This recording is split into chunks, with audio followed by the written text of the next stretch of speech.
بسم اللہ الرحمن الرحیم۔ ماہ شعبان کے اعمال۔ جو ناظرین ہمارے چینل پر نئے ہیں ان سے گزارش ہے کہ چینل کو سبسکرائب کر لیں اور بیل آئیکن کو پریس کر دیں تاکہ مزید ویڈیوز آپ تک بآسانی پہنچتی رہے۔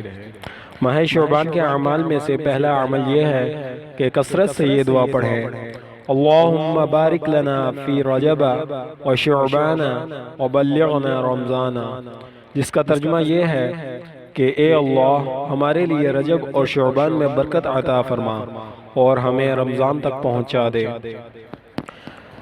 ماہ شعبان کے اعمال میں سے دوسرا عمل یہ کریں: حسب طاقت شعبان میں کثرت سے روزے رکھیں۔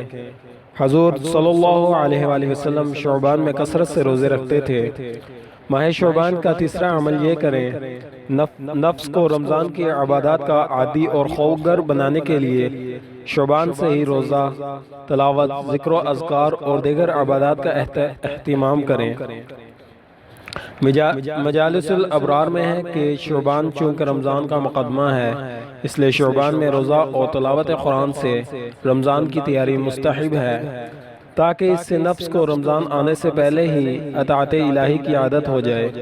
شعبان کے روزے رمضان کے روزوں کی مشق کے لیے ہیں، تاکہ رمضان کے روزوں میں کوئی دقت اور تکلیف نہ ہو، بلکہ پہلے سے ہی روزے کا خوگر ہو چکا ہو اور شعبان سے ہی روزوں کا مزہ اٹھا رہا ہو۔ پھر جب رمضان آئے تو رمضان کے روزے رغبت اور خوشی سے رکھیں۔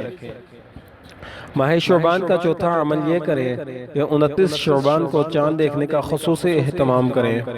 حضرت عائشہ رضی اللہ تعالی عنہا فرماتی ہیں کہ حضور صلی اللہ علیہ وآلہ وسلم ماہ شعبان کے دن اور اس کی تاریخیں جتنے اہتمام سے یاد رکھتے تھے، اتنے اہتمام سے کسی دوسرے مہینے کی تاریخیں یاد نہیں رکھتے تھے۔ پھر رمضان کا چاند دیکھ کر روزے رکھتے تھے، اور اگر 29 شعبان کو چاند دکھائی نہ دیتا تو 30 دن پورے شمار کر کے پھر روزہ رکھتے تھے۔